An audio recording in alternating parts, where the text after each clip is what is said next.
Hello, gorgeous people, cellists from all around the world. Welcome. We're going through the Suzuki Book 2 today. I'm doing what I can, and we're already on the variation. We've already done our warm-ups. If you're just arriving at this podcast, please warm up. Please stretch, physically stretch. I really like my students to do the yoga stuff, and it's difficult because you're not with me. I can't make you do things, so we have to imagine that you're doing what I'd like you to do, and one has to just hope. So let's just pop on my backing track now. Today we're going to have a quick look at nothing's quick actually, is it anymore these days? I think when you get to a certain stage of musicianship, nothing is quick anymore. But I'll be fairly brief. Now, what we're doing now is the variation of the Long, Long Ago by T.H. Bailey. And this is, I'm going to turn that down a little, I think. It's C major still, but it's, what's going on? It looks so busy, doesn't it?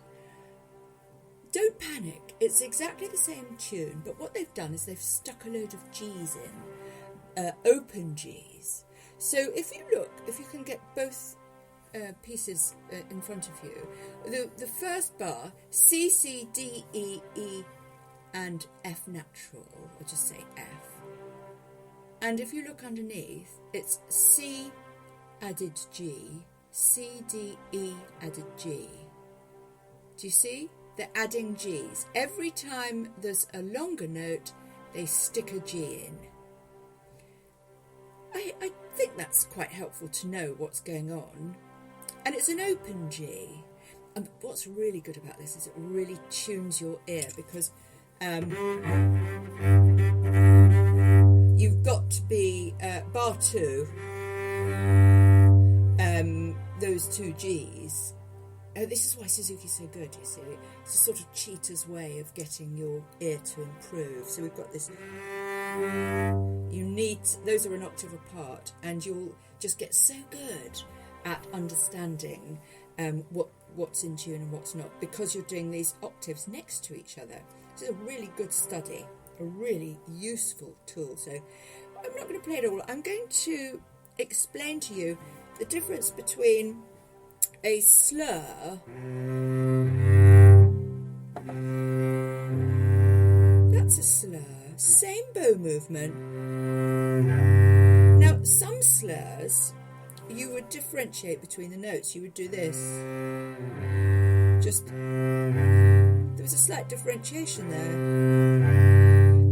I pressed a little, released a little, pressed a little, released a little, pressed a little, changed notes, and pressed again. Do you see? But some slurs, you keep exactly the same pressure on both notes. And I think if you can do that for this, rather than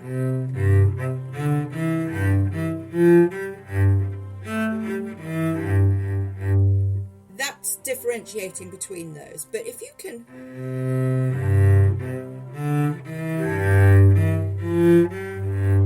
really slur them, that is going to be a very impressive technique for you to grapple with early on in your advancing musicianship. Okay.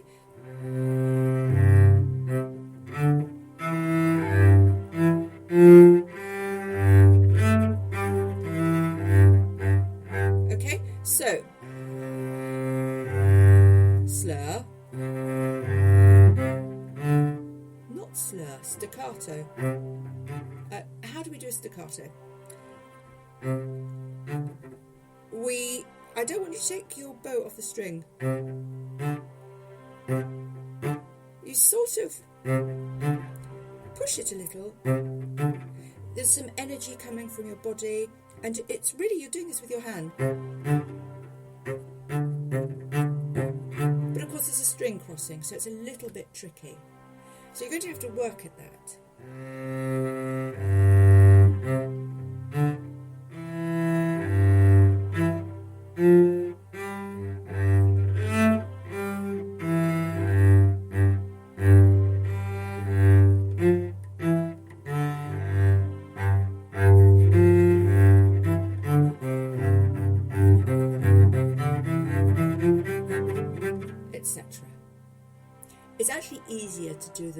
quickly than to do them slowly. But I want you to do it slowly. And the string crossings do throw you a little bit, but do you know what? It's quite easy to do a staccato string crossing because you're playing half the note, so you've got that half time when you're off the string to get to the next note. Do you see? So it's like a rest. I mean, it's played like a rest, albeit a quick rest. So I have the version of this up on, I think Vaporpunk has done it. You can go and have a listen and play along. I like this. I think this is good fun. Repeat, but do it slowly and make sure, if you want to, I recommend that you get some highlighters, and because when you do this relatively quickly, you can get confused about whether you're supposed to be doing an up bow or a down bow. Because don't forget these staccatos. These staccatos are on the same bow movement. So up. Actually, it might be helpful if I down, down, up, down, up, down, up, down, up, down, up, down, up,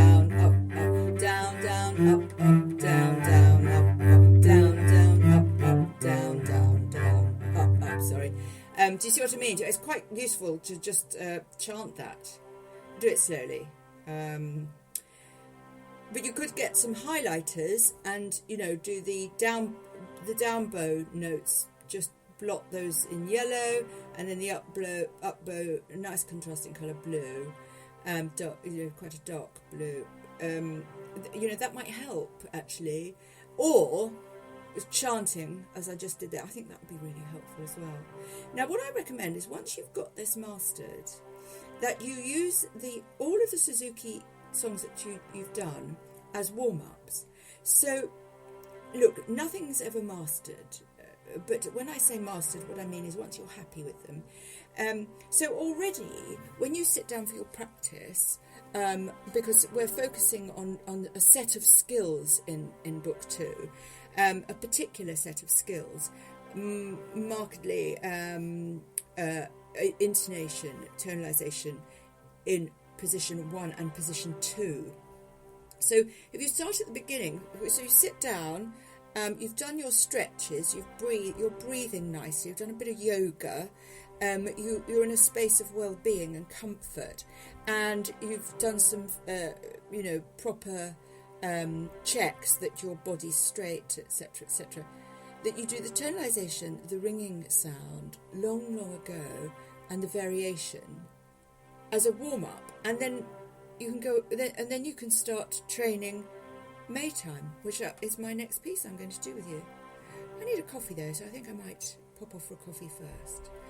There we go. That's another one bites the dust.